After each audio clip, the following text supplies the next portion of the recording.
The most common cause why when the needle is lifting you will see the thread pulls to one side with the fabric is that the thread was not correctly installed on the bobbin case.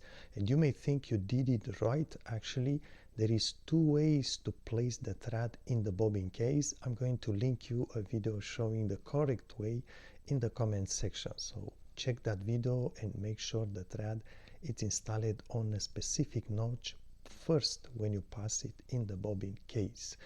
The second reason or other reasons is that the needle on these drop-in bobbins, it's always threaded from front to rear, and the flat face of the needle sits towards the rear of the machine.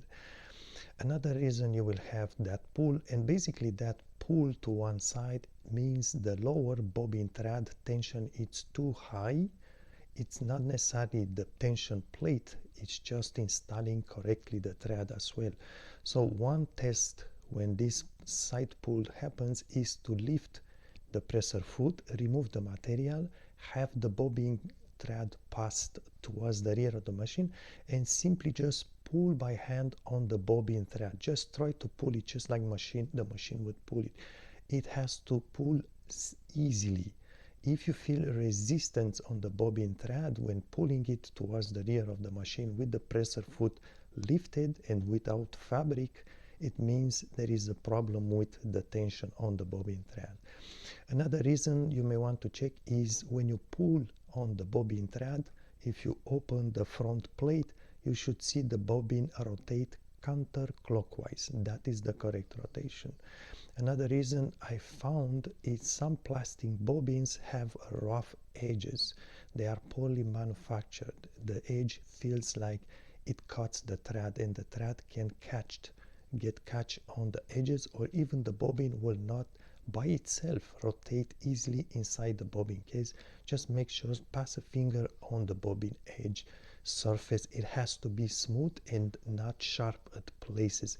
There should not be chunks of plastic around the edge, irregular chunks of plastic. Also make sure the bobbin it's not too full with thread, is not going to rotate inside the bobbin case. And finally, you may want to try to adjust the small metal plate tensioning the bobbin. I'm going to link you tensioning the bobbin case. I'm going to link you another video in the comment section. So look in the comment section, and I also will link you in the comment section reason why the thread can break on these machines. And by the way, when you don't thread the bobbin case the correct way, it also causes very intermittent thread breaking, because the tension is so high at some point it will even break the thread, but only intermittently.